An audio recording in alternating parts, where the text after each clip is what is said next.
Line ಟಿವಿಯ top ನ್ಯೂಸ್ಗೆ ಸ್ವಾಗತ. ನಾನು ಬಸವರಾಜು. ಬೆಳಗಾವಿ ಡಿಸಿಸಿ ಬ್ಯಾಂಕ್ ಅವಿರೋಧ ಆಯ್ಕೆ ಬಹುದೊಡ್ಡ ಸಂದೇಶವನ್ನು ಕೊಟ್ಟಿರುವಂಥದ್ದು ಒಂದು. ಎರಡನೇದು, ಸಿದ್ದರಾಮಯ್ಯ ಅವರನ್ನು ಸಿಎಂ ಸ್ಥಾನದಿಂದ ಇಳಿಸೋದು ಅಸಾಧ್ಯ ಅನ್ನುವಂತಹ ಬಹುದೊಡ್ಡ ಮೆಸೇಜನ್ನು ಸಿದ್ದರಾಮಯ್ಯ ಬಣ ಕೊಟ್ಟಿರುವಂಥದ್ದು. ರಾಹುಲ್ ಗಾಂಧಿ ಅವರ ಕಡೆಯಿಂದ ಅದಕ್ಕೆ ಗ್ರೀನ್ ಸಿಗ್ನಲ್ ಸಿಕ್ಕಿರುವಂಥದ್ದು. ಇದರ ಜೊತೆಯಲ್ಲಿ ಧರ್ಮಸ್ಥಳ ಪ್ರಕರಣ ಮತ್ತು ಸೌಜನ್ಯ ಪರ ಹೋರಾಟ ಮಾಡ್ತಿದ್ದಂತಹ ಮಹೇಶ್ ಶೆಟ್ಟಿ ತಿಮ್ರೋಡಿ ಅವರಿಗೆ ಅವರ ಗಡಿಪಾರು ಆದೇಶ ಏನಿತ್ತು, ಸ್ಟೆಲಾ ವರ್ಗೀಶ್ ಅವರ ಆದೇಶ, ಅದನ್ನು ಪ್ರಶ್ನಿಸಿ ಮೇಲ್ಮನವಿ ಸಲ್ಲಿಸಿದ್ರು. ಆ ವಿಚಾರವಾಗಿ ಮತ್ತೊಮ್ಮೆ ರಿಲೀಫ್ ಸಿಕ್ಕಿರುವಂಥದ್ದು.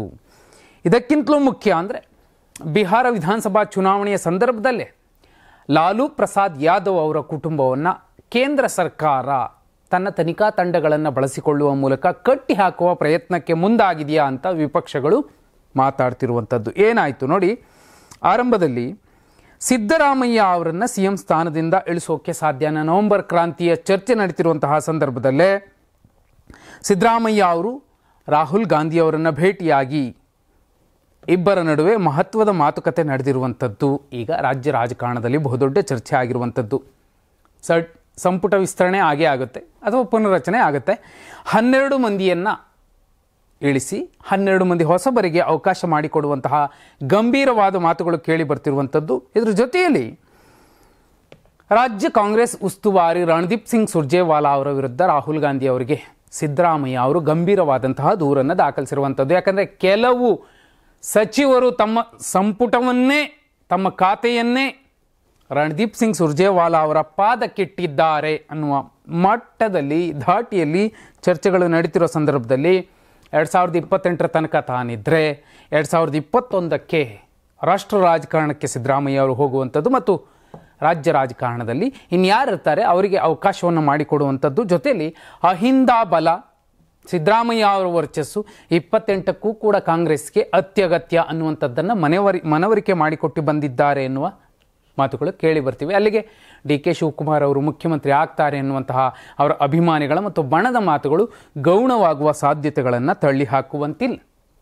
ಎರಡನೇ ಸುದ್ದಿ, ಬೆಳಗಾವಿ DCC ಬ್ಯಾಂಕ್ ಚುನಾವಣೆ. ಮೀಸೆ ತಿರುವಿ ಹೇಳಿದರು ರಮೇಶ್ ಕತ್ತಿ ಅವರು, ನಾನು ಜಾರಕಿಹೊಳಿ ಕುಟುಂಬದ ಅಶ್ವಮೇಧ ಯಾಗದ ಕುದುರೆಯನ್ನು ಕಟ್ಟಿ ಹಾಕಿ ಬಿಗ್ ಡ್ಯಾಡಿ ಆಗ್ತೀನಿ ಅಂತ. ಈಗ ಬಿಗ್ ಮುಖಭಂಗ ಆಗಿರುವಂಥದ್ದು ಮಾಜಿ ಸಂಸದ ರಮೇಶ್ ಕತ್ತಿ ಅವರಿಗೆ. ಸುದೀರ್ಘವಾಗಿ 25 ವರ್ಷಗಳ ಕಾಲ, 2.5 ದಶಕ DCC ಬ್ಯಾಂಕ್ ಚುಕ್ಕಾಣಿಯನ್ನು ಹಿಡ್ಕೊಂಡಿದ್ದು ಕತ್ತಿ ಫ್ಯಾಮಿಲಿ, ಕತ್ತಿ ಬಣ, ಕತ್ತಿ ಪ್ಯಾನಲ್. ಆದರೆ ಈಗ ಅಕ್ಟೋಬರ್ 19ಕ್ಕೆ ರಿಸಲ್ಟ್ ಬರಬೇಕಿದೆ. ಬೆಳಗಾವಿ DCC ಬ್ಯಾಂಕ್ 16 ನಿರ್ದೇಶಕರ ಚುನಾವಣೆ ಆಗಬೇಕಿತ್ತು. ಈ ಪೈಕಿ ಈಗಾಗಲೇ 9 ಮಂದಿ ಅವಿರೋಧ ಆಯ್ಕೆ ಆಗಿದ್ದಾರೆ. ಇನ್ನು 7 ಕ್ಷೇತ್ರಗಳಿಗೆ ಮಾತ್ರ ಚುನಾವಣೆ ನಡಿಬೇಕಿದೆ. ಈ 9 ಮಂದಿಯಲ್ಲಿ 7ರಿಂದ 8 ಮಂದಿ ಜಾರಕಿಹೊಳಿ ಪ್ಯಾನೆಲ್ಗೆ ಸೇರಿದವರು. ಅಲ್ಲಿಗೆ ಎಲೆಕ್ಷನ್ಗೂ ಮುಂಚೆನೆ ಸತೀಶ್ ಜಾರಕಿಹೊಳಿ ಅಥವಾ ಜಾರಕಿಹೊಳಿ ಫ್ಯಾಮಿಲಿ ದಿಗ್ವಿಜಯವನ್ನು ಸಾಧಿಸಿದೆ. ಈ ಮೂಲಕ ಕತ್ತಿಯವರು ಏನು ಬಹುದೊಡ್ಡ ಸವಾಲು ಹಾಕಿದ್ರು, ಮೀಸೆ ತಿರುವಿ ಬಿಗ್ ಡ್ಯಾಡಿ ಆಗ್ತೀನಿ ಅಂತ, ಬಿಗ್ ಶೇಮ್ ಕತ್ತಿಗೆ, ಬಿಗ್ ಶೇಮ್ ಅಂತ ಈಗ ಜಾರಕಿಹೊಳಿ ಫ್ಯಾನ್ಸ್ ಸಂಭ್ರಮಾಚರಣೆಯ ಸಂದರ್ಭದಲ್ಲಿ ಕೂಗಿ ಹೇಳಿರುವಂಥದ್ದು. ಕುಂದಾನಗರಿಯ ಈ ರಾಜಕಾರಣ ಇರುತ್ತಲ್ಲ, ಸಣ್ಣ ಪುಟ್ಟ ಚುನಾವಣೆ ಕೂಡ, ಸಹಕಾರ ಸಂಘದ ಚುನಾವಣೆ ಕೂಡ ಯಾಕಿಷ್ಟು ಜೋರಿರುತ್ತೆ ಅಂದರೆ ಅವರು ತಮ್ಮ ಆತ್ಮಗೌರವವನ್ನೇ ಪಣಕ್ಕಿಟ್ಟು ಅದನ್ನು ಕದನದ ರೀತಿಯಲ್ಲಿ ಮಾಡಿರ್ತಾರೆ. ಆದರೆ ಬಾಲಚಂದ್ರ ಜಾರಕಿಹೊಳಿ ಅವರು ಮಾತಾಡಬೇಕಾದ್ರೆ ತುಂಬ ಸಂಯಮದಿಂದ ಹೇಳಿದ್ರು, ಇನ್ನು 7 ಕ್ಷೇತ್ರಗಳಿಗೆ ಚುನಾವಣೆ ನಡೆಯಬೇಕಿದೆ, ನಾವು ಯಾರೂ ಕೂಡ ಗೊಂದಲ ಮಾಡ್ಕೊಳ್ಳೋದು ಬೇಡ, ಇದನ್ನು ಪ್ರತಿಷ್ಠೆಯಾಗಿ ತಗೊಳ್ಳೋದು ಬೇಡ, ನಮ್ಮ ಸಾಮರ್ಥ್ಯವನ್ನು ಹಾಕೋಣ, ಯಾರು ಗೆಲ್ತಾರೋ ಅವರಿಗೆ ನಾವು ಬೆಂಬಲಿಸೋಣ ಅನ್ನೋ ಮಾತನ್ನು ಹೇಳಿದ್ರು. ತುಂಬ ಇಂಪಾರ್ಟೆಂಟ್ ಅಂದರೆ ಇಲ್ಲಿ ಕಟ್ಟ ಕಡೆಯದಾಗಿ ಬಂದಂತಹ ಚನ್ನರಾಜ್ ಹಟ್ಟಿಹೊಳಿ ಅವರು ಅವಿರೋಧವಾಗಿ ಆಯ್ಕೆಯಾಗಿದ್ದಾರೆ. ಅದೇ ರೀತಿ ಕಾಗವಾಡದ ಶಾಸಕ ರಾಜು ಕಾಗೆ ಅವರು ಕೂಡ ಕೊನೆ ಸಂದರ್ಭದಲ್ಲಿ ಇದೇ ಅಥಣಿ ಶಾಸಕ ಲಕ್ಷ್ಮಣ ಸವದಿ ಅವರು ಕರ್ಕೊಂಡ್ಬಂದು ನಿಲ್ಲಿಸಿದ್ರು, ಅವರು ಕೂಡ ಗೆದ್ದಿರುವಂಥದ್ದು.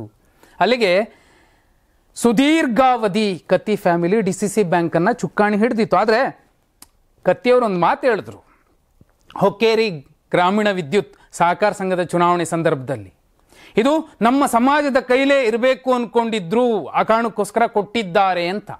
ಸಹಕಾರ ಸಂಘದ ಚುನಾವಣೆಯಲ್ಲೂ ಕೂಡ ಜಾತಿಯನ್ನು ಎಳೆದೊರುತ್ತರುವಂತಹ ಮತ್ತು ಅದಕ್ಕೆ ಸ್ವಾಭಿಮಾನದ ಬಣ್ಣ ಮತ್ತು ಲಾಂಛನವನ್ನು ಇಡುವಂತಹ ಪ್ರಯತ್ನವನ್ನು ಕತ್ತಿಯವರು ಮಾಡಿದ್ರು. ಆ ಕಾರಣಕ್ಕೋಸ್ಕರನೇ ಈ ಸಲ ಅವರಿಗೆ ಬಹುದೊಡ್ಡ ಮುಖಭಂಗ ಆಗಿದೆ ಅಂದರೂ ತಪ್ಪಾಗೋದಿಲ್ಲ.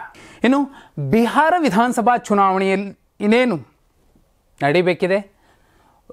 ಚುನಾವಣಾ ರಂಗೇರಿರುವಂತಹ ಸಂದರ್ಭದಲ್ಲೇ ಒಂದು ಕಡೆ ಲಾಲೂ ಪ್ರಸಾದ್ ಯಾದವ್ ಅವರನ್ನು ಕಟ್ಟಿ ಹಾಕೋದಕ್ಕೆ ಕೇಂದ್ರ ಸರ್ಕಾರ ತನಿಖಾ ಸಂಸ್ಥೆಗಳನ್ನು ಬಳಸಿಕೊಂಡು ಬಹುದೊಡ್ಡ ಚಾರ್ಜ್ ಶೀಟನ್ನು ಅವ್ರ ಮೇಲೆ ಫೈಲ್ ಮಾಡಿರುವಂಥದ್ದು ಒಂದು ಕಡೆ ಆದರೆ, ಸೀಟು ಹಂಚಿಕೆಯ ಲೆಕ್ಕಾಚಾರಗಳು ಅಲ್ಲಿ ಮುಗಿದಿವೆ.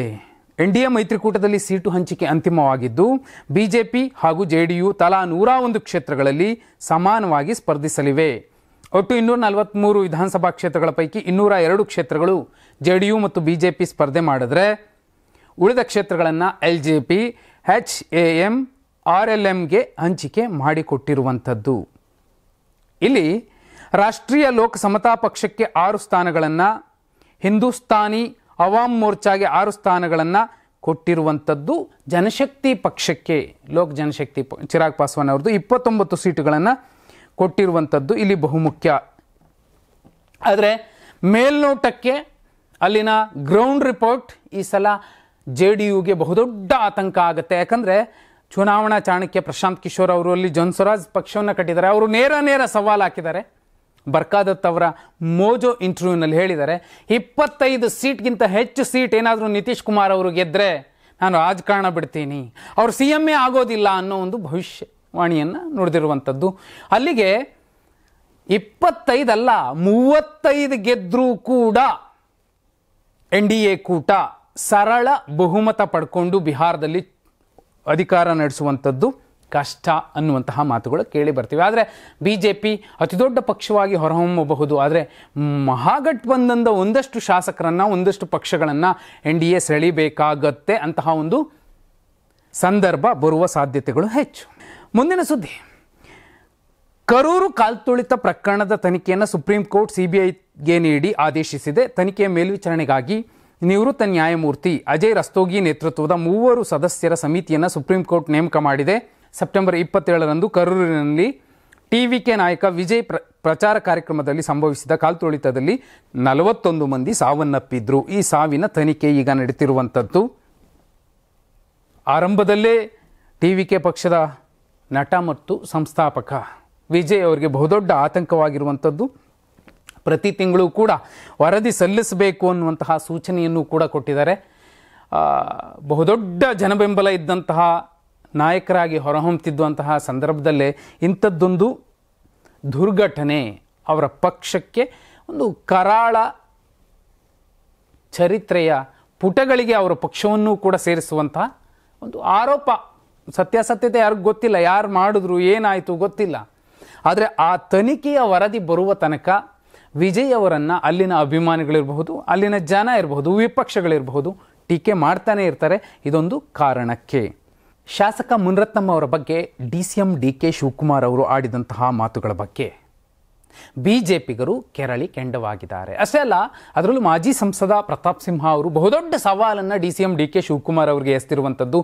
ಹೇಗೆ ಮುನಿರತ್ನಂ ಅವರಿಗೆ ನೀವು ಕರಿಟೋಪಿ MLA ಬಾಯಿಲ್ಲಿ ಅಂತ ಕರೆದ್ರು, ಅದೇ ರೀತಿ ಬಿಳಿ ಟೋಪಿ MLA ಸಾಬಣ್ಣ ಬಾಯಿಲ್ಲಿ ಅಂತ ಜಮೀರ್ ಅವರನ್ನು ನೀವು ಕರಿತೀರಾ, ನಿಮಗೆ ದಮ್ಮಿದೆಯಾ ಅಂತ ಪ್ರಶ್ನೆ ಹಾಕಿರುವಂಥದ್ದು. ಇದೇ ವಿಚಾರವಾಗಿ BJP ಶಾಸಕ ಶ್ರೀವತ್ಸ ವಾಗ್ದಾಳಿ ನಡೆಸಿದ್ದು, ಕರಿಟೋಪಿ ಎಂದು ಕರೆದಂತೆ ಶುಕ್ರವಾರದವರನ್ನ ಬಿಳಿ ಟೋಪಿ ಎಂದು ಕರೆಯುವ ಧೈರ್ಯ ತಾಕತ್ತು ನಿಮಗೆ ಇದೆಯೇ? ಮುಂದಿನ ವಿಧಾನಸಭಾ ಅಧಿವೇಶನದಲ್ಲಿ ಗಣವೇಶದಲ್ಲೇ ಬರ್ತೀವಿ, ನಮ್ಮನ್ನು ತಡೆಯಲು ಆಗುತ್ತಾ? ಏನು ಮಾಡ್ತೀರೋ ಮಾಡಿ ಅಂತ ಓಪನ್ ಚಾಲೆಂಜ್ ಎಸೆದಿರುವಂಥದ್ದು. ಇಷ್ಟು ಪ್ರಕರಣ ಎಲ್ಲೋ ಒಂದು ಕಡೆ ತೀರಾ ವೈಯಕ್ತಿಕ ವಿಚಾರಗಳನ್ನು ಅಥವಾ ಅವರ ವೈಯಕ್ತಿಕ ಪ್ರತಿಷ್ಠೆಗಳನ್ನು ತೋರಿಸಿಕೊಳ್ಳುವ ಭರದಲ್ಲಿ DK ಶಿವಕುಮಾರ್ ಅವರು ಆಡಿದ್ರು, ಅಥವಾ ಬೇರೆ ಶಾಸಕರನ್ನು ಟಾರ್ಗೆಟ್ ಮಾಡಲಿಕ್ಕೆ ಹೀಗೆ ಮಾತಾಡಿದ್ರು.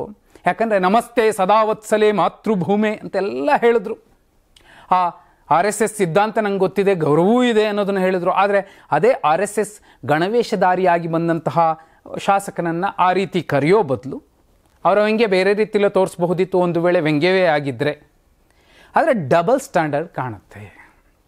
ಯಾಕಂದರೆ RSS ಬಗ್ಗೆ ಕೆಲವರಿಗೂ ಒಳ್ಳೆಯ ಅಭಿಪ್ರಾಯನೂ ಇದೆ. ಕೆಲವರು ಅದನ್ನು ಧಿಕ್ಕರಿಸ್ತಾರೆ, ವಿರೋಧಿಸ್ತಾರೆ, ಕಟುವಾಗಿ ಖಂಡಿಸ್ತಾರೆ. ಅದೇ ರೀತಿ ಎಡಪಂಥವನ್ನು ಕೂಡ ಅವರು ಎಡಚರು ಅಂತಾರೆ, ಮತ್ತೊಂದಂತಾರೆ. ಅದು ಅವರವರಿಗೆ ಬಿಟ್ಟದ್ದು. ಆದರೆ ಜವಾಬ್ದಾರಿಯುತ ಸ್ಥಾನದಲ್ಲಿ ಕೂತವರು ಕೆಲವು ಸಿದ್ಧಾಂತಗಳನ್ನು ಯಾಕೆ ಈ ರೀತಿ ಹೀಗಳಿಬೇಕು?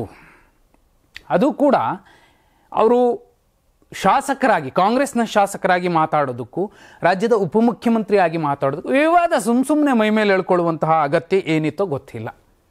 ಇಲ್ಲಾಂದರೆ ಅವರು ವಿಧಾನಸೌಧದಲ್ಲಿ ನಮಸ್ತೆ ಸದಾವತ್ಸಲೆಯನ್ನು ಧಿಕ್ಕರಿಸಿ ಹೇಳ್ಬೋದಿತ್ತು, ನಾವೆಲ್ಲ ಹಾಡೋದಿಲ್ಲ ಅಂತ. ಅಲ್ಲಿ ಹಾಡಿ ಇಲ್ಲಿ ಕರಿಟೋಪಿ ಅಂದಾಗ ಅವರಿಗೆ ಯಾರಿಗೇ ಆಗಲಿ ಉರಿಯುತ್ತೆ.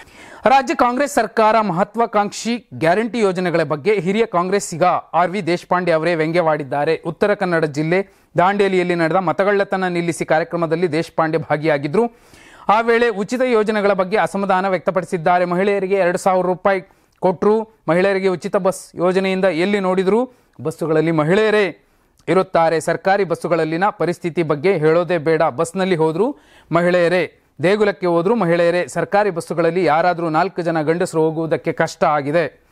ನಾನು CM ಆಗಿದ್ದರೆ ಇವುಗಳನ್ನೆಲ್ಲ ಮಾಡುತ್ತಿರಲಿಲ್ಲ ಅಂತ ಅಸಮಾಧಾನ ವ್ಯಕ್ತಪಡಿಸಿದ್ದಾರೆ.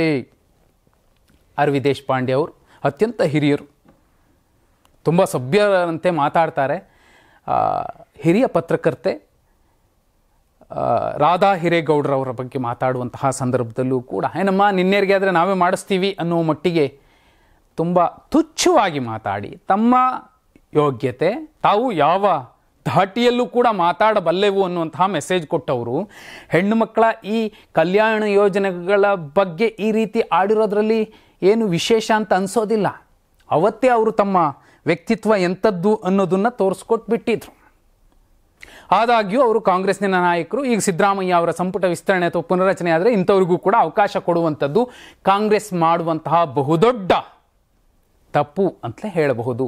ಮಹಿಳಾ ಮತದಾರರು ಅಥವಾ ಮಹಿಳೆಯರು ನಾಳೆ ಯಾವ ರೀತಿ ಇವರನ್ನು ನೋಡ್ತಾರೆ, ಈ ಕಾಂಗ್ರೆಸ್ ಪಕ್ಷದ ನಿರ್ಧಾರಗಳನ್ನು, ಅವರನ್ನು ಸಚಿವರನ್ನಾಗಿ ಮಾಡುವಂತಹ ನಿರ್ಧಾರಗಳನ್ನು ಯಾವ ರೀತಿ ಮಾನದಂಡದಲ್ಲಿ ಅಳೆದು ನಾಳೆ ಮತ್ತೆ ಹಾಕ್ತಾರೆ. ಮಹೇಶ್ ಶೆಟ್ಟಿ ತಿಮ್ರೋಡಿ ಅವರ ಗಡೀಪಾರು ಆದೇಶಕ್ಕೆ ಹೈಕೋರ್ಟ್ ಬ್ರೇಕ್ ಹಾಕಿದೆ. ತಿಮ್ರೋಡಿ ಅವರನ್ನ ಮಂಗಳೂರಿನಿಂದ ಗಡೀಪಾರು ಮಾಡಿ ಸಹಾಯಕ ಆಯುಕ್ತರಾದ ಸ್ಟೆಲಾ ವರ್ಗೀಸ್ ಅವರ ಆದೇಶ ಹೊರಡಿಸಿದ್ರು. ಆ ಆದೇಶವನ್ನು ಪ್ರಶ್ನಿಸಿ ಸಲ್ಲಿಸಿದ್ದ ರಿಟ್ ಅರ್ಜಿ ವಿಚಾರಣೆಯನ್ನು ನ್ಯಾಯಮೂರ್ತಿ ಸೂರಜ್ ಗೋವಿಂದರಾಜ್ ಅವರಿದ್ದ ಹೈಕೋರ್ಟ್ ಪೀಠ ಪೂರ್ಣಗೊಳಿಸಿದ್ದು ಆದೇಶ ಕಾಯ್ದಿರಿಸಿದೆ. ಆದರೆ ಮುಂದಿನ ಆದೇಶದವರೆಗೆ ಬಲವಂತದ ಕ್ರಮ ಬೇಡ, ಗಡೀಪಾರು ಜಾರಿಗೊಳಿಸದಂತೆ ಮಹತ್ವದ ಸೂಚನೆ ನೀಡಿದೆ. ಇದರೊಂದಿಗೆ ಮಹೇಶ್ ಶೆಟ್ಟಿ ತಿಮ್ರೋಡಿ ಅವರಿಗೆ ತಾತ್ಕಾಲಿಕ ರಿಲೀಫ್ ಸಿಕ್ಕಿದೆ. ಸೆಪ್ಟೆಂಬರ್ 20ರಂದೇ ಗಡೀಪಾರು ಮಾಡಿ ಆದೇಶ ಮಾಡಲಾಗಿತ್ತು. ಆದರೆ ಗಡೀಪಾರು ಪ್ರಕ್ರಿಯೆ ನಡೆದಿರಲಿಲ್ಲ. ಯಾಕಂದರೆ ಗಡೀಪಾರು ನೋಟಿಸ್ ಅನ್ನ ಪೊಲೀಸರು ಖುದ್ದು ತಿಮ್ರೋಡಿ ಅವರಿಗೆ ನೀಡಬೇಕಿತ್ತು. ಅದಾದ ಬಳಿಕ ಗಡೀಪಾರು ಪ್ರಕ್ರಿಯೆ ನಡೆಯುತ್ತದೆ. ಆದರೆ ತಿಮ್ರೋಡಿ ಕಳೆದ ಕೆಲವು ದಿನಗಳಿಂದ ನಾಪತ್ತೆಯಾಗಿದ್ರು. ಹೀಗಾಗಿ ಪೊಲೀಸರು ಅವರ ಮನೆಗೆ ನೋಟಿಸ್ ಅಂಟಿಸಿ ಬಂದಿದ್ರು. ಇದೀಗ ಕಾನೂನು ಹೋರಾಟ ನಡೆಸಿ ಗಡೀಪಾರಿನಿಂದ ಪಾರಾಗಲು ನಡೆಸಿದ್ದ ತಿಮ್ರೋಡಿ ಅವರಿಗೆ ರಿಲೀಫ್ ಸಿಕ್ಕಂತಾಗಿದೆ. 2024ರ ಏಕಸದಸ್ಯ ಪೀಠ ನಾಗಪ್ರಸನ್ನ ಅವರ ಏಕಸದಸ್ಯ ಪೀಠ ಅತ್ಯಂತ ಸ್ಪಷ್ಟವಾಗಿ ಒಂದು ಜಡ್ಜ್ಮೆಂಟ್ ಕೊಟ್ಟಿತ್ತು. ಅದು ಒಂದು ಐತಿಹಾಸಿಕ ತೀರ್ಪು. ಅದು ಗಡೀಪಾರು ಪ್ರಕರಣಕ್ಕೆ ಸಂಬಂಧಪಟ್ಟಂತೆ ಅಲ್ಲಿ ಸ್ಪಷ್ಟವಾಗಿ ಹೇಳಿತ್ತು, ಯಾರನ್ನಾದರೂ ಗಡೀಪಾರು ಮಾಡಿದ್ರೆ ಗಡೀಪಾರನ್ನು ಯಾಕೆ ಮಾಡ್ತಿದ್ದೀವಿ ಅನ್ನೋದನ್ನು ದಾಖಲೆ ಸಮೇತ ಕೊಡಬೇಕು, ಅವರಿಗೆ ಮಾಹಿತಿ ಕೊಡಬೇಕು, 30 ದಿನಗಳ ಕಾಲಾವಕಾಶ ಕೊಡಬೇಕು ಮತ್ತು ಅವರಿಗೆ ರಕ್ಷಣೆ ಕೊಡಬೇಕು. ಇವು 3 ಕಡ್ಡಾಯ. ಇಲ್ಲ ಅಂದರೆ ಅವ್ಯಾವನ್ನೂ ನೀವು ಒದಗಿಸ್ಲಿಲ್ಲ ಅಂದರೆ ಅದು ರದ್ದಾಗುತ್ತೆ. ಅದೇ ರೀತಿ ಸಚಿನ್ ಅನ್ನುವಂಥ ಒಬ್ಬರ ಅರ್ಜಿಯನ್ನು ಪುರಸ್ಕರಿಸಿ ವಿಚಾರಣೆಯ ಸಂದರ್ಭದಲ್ಲಿ ಈ ಮಹತ್ವದ ತೀರ್ಪನ್ನು ಕೊಟ್ಟಿದ್ದರು. ಈಗ ದಾಖಲೆಗಳನ್ನು ಸಂಬಂಧಪಟ್ಟ ಪೊಲೀಸರು ತಿಮ್ರೋಡಿ ಅವರಿಗೆ ಒದಗಿಸದೆ ಹೋದರೆ ಈ ಆದೇಶ ಕೂಡ ರದ್ದಾದರೂ ಅಚ್ಚರಿ ಇಲ್ಲ. ಆದರೆ ಜಡ್ಜ್ಮೆಂಟ್ ಏನು ಬರುತ್ತೋ ನೋಡಬೇಕಿದೆ. 2024ರ ಲೋಕಸಭಾ ಚುನಾವಣೆಯಲ್ಲಿ ಬೆಂಗಳೂರು ಸೆಂಟ್ರಲ್ ಕ್ಷೇತ್ರದಲ್ಲಿ ಮತದಾರರ ಪಟ್ಟಿ ಪರಿಷ್ಕರಣೆಯಲ್ಲಿ ದೊಡ್ಡ ಮಟ್ಟದ ಅಕ್ರಮ ನಡೆದಿದೆ ಎಂದು ಆರೋಪಿಸಿ SIT ತನಿಖೆ ಮಾಡಿದ್ದ ಮನವಿಯನ್ನ ಸುಪ್ರೀಂ ಕೋರ್ಟ್ ತಿರಸ್ಕರಿಸಿದೆ. ರಾಹುಲ್ ಗಾಂಧಿ ಸೇರಿದಂತೆ ವಿಪಕ್ಷಗಳು ಮತದಾರರ ಪಟ್ಟಿಯಲ್ಲಿ ಅಕ್ರಮವಾಗಿದೆ ಎಂದು ಆರೋಪಿಸಿದ್ದರು. ಈ ಹಿನ್ನೆಲೆ ಮನವಿಯನ್ನು ಆಲಿಸಿದ ನ್ಯಾಯಮೂರ್ತಿಗಳಾದ ಸೂರ್ಯಕಾಂತ್ ಮತ್ತು ಜೈಮಾಲ್ಯಾ ಬಾಘಚಿ ಅವರಿದ್ದ ನ್ಯಾಯಪೀಠ SITಗೆ ತನಿಖೆ ವಹಿಸಲು ನಿರಾಕರಿಸಿತ್ತು. ಈ ವಿಷಯವನ್ನು ಭಾರತೀಯ ಚುನಾವಣಾ ಆಯೋಗದಲ್ಲೇ ಬಗೆಹರಿಸಿಕೊಳ್ಳಬೇಕೆಂದು ಅರ್ಜಿದಾರರಿಗೆ ಸೂಚಿಸಿರುವಂಥದ್ದು. ಅಲ್ಲಿಗೆ ಚುನಾವಣಾ ಆಯೋಗ ಏನು ಹೇಳುತ್ತೋ ಅದನ್ನೇ ಅರ್ಜಿದಾರರು ಕೇಳ್ಕೊಂಬರ್ಬೇಕಾಗತ್ತೆ ಅಷ್ಟೇ. ಕೋಲ್ಡ್ ರಿಫ್ ಕೆಮ್ಮಿನ ಸಿರಪ್ ತಯಾರಕ ಮತ್ತು ಔಷಧ ನಿಯಂತ್ರಣ ಅಧಿಕಾರಿಗಳಿಗೆ ಸೇರಿದ 7 ಸ್ಥಳಗಳಿಗೆ ಇಡಿ ದಾಳಿ ನಡೆಸಿದೆ. ತಮಿಳುನಾಡು ಔಷಧ ನಿಯಂತ್ರಣ ಕಚೇರಿಯ ಉನ್ನತ ಅಧಿಕಾರಿಗಳ, ಉದ್ಯೋಗಿಗಳ ಮತ್ತು ಉಸ್ತುವಾರಿ ನಿರ್ದೇಶಕರು ಸಸ್ಪೆನ್ಸ್ ಫಾರ್ಮಾಸ್ಯೂಟಿಕಲ್ಸ್ ಮಾಲೀಕರ ಮನೆ ಸೇರಿದಂತೆ ಒಟ್ಟು 7 ನಿವಾಸಗಳ ಮೇಲೆ ಇಡಿ ದಾಳಿ ಮಾಡಿದೆ.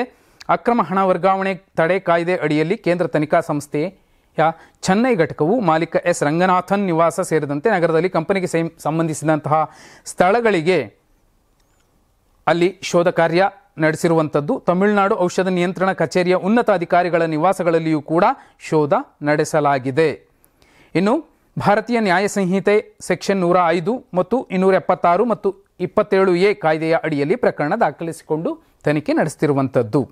ಇನ್ನು ಕೊನೆ ಸುದ್ದಿ, ಅಮೆರಿಕ ಅಧ್ಯಕ್ಷ ಡೊನಾಲ್ಡ್ ಟ್ರಂಪ್ ಅವರ ಮಧ್ಯಸ್ಥಿಕೆಯ ನಂತರ ಇಸ್ರೇಲ್ನ ಎಲ್ಲ 20 ಒತ್ತೆಯಾಳುಗಳನ್ನು ಹಮಾಸ್ ಬಿಡುಗಡೆ ಮಾಡಿದೆ.